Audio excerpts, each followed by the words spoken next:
அடே வா, புத்தம் புதிய பெரிய முட்டை. அப்படி சொல்லி சந்தோஷமா அது ஒரு முட்டையை எடுத்து முழுங்கிடுச்சு. ஆஹா, இன்னைக்கு ஒரு புடி பிடிக்க வேண்டியதா. அப்படி சொல்லி அது ரெண்டாவது முட்டையையும் அப்படியே முழுசா முழுங்கிடுச்சு. இவ்வளோ சுவையான முட்டைய சாப்பிட்டதே இல்லை. இப்போ நான் நிம்மதியா போய் புத்துல போய் படுக்கிறேன்.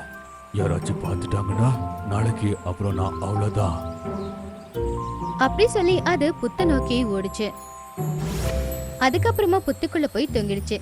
டக் ட்ரேக் ரெண்டு பேருமே அவங்களுடைய கூட்டத்தை விட்டு அந்த இடத்துக்கு வந்து பார்த்தப்போ அவங்க கூடு காலியா இருக்கிறத பார்த்து வருத்தப்பட்டாங்க. அட, நம்ம முட்டை எங்க போச்சு? நம்ம வச்ச முட்டையை நம்ம கூட்டத்தை தவிர வேற யாருமே பார்க்கலையே. அப்படி இருக்கும்போது யார் எடுத்துட்டு போயிருப்பாங்க? அதை கேட்டு டக்கு யோசிச்சு இப்படி சொல்லுச்சு. இது நாம தெரிஞ்சுக்க ஏதாச்சும் ஒரு வழிய பண்ணியே ஆகணும், கேளு. அப்படி சொல்லி டக் ட்ரிக்கு ஒரு ஐடியா சொல்லுச்சு. அடுத்த நாள் காலையில ட்ரிக் மறுபடியும் ரெண்டு முட்டைய வச்சுது. ரெண்டு பேருமே அத பாதுகாத்துக்கிட்டு இருந்தாங்க. சாயந்தரம் ஆகிறதுக்கு முன்னாடியே டக் சொல்லுச்சு.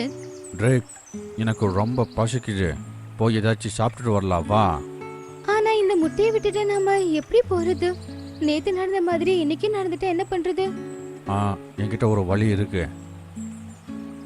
அப்படி சொல்லி டக் சில புல்லுகளை எடுத்துட்டு வந்துச்சு.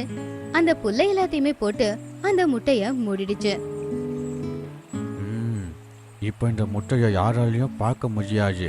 நாம இதை விட்டு போய் நல்லபடியா சாப்பிட்டுட்டு வரலாம். அதை பார்த்து ட்ரிக்கும் சந்தோஷப்பட்டுச்சு.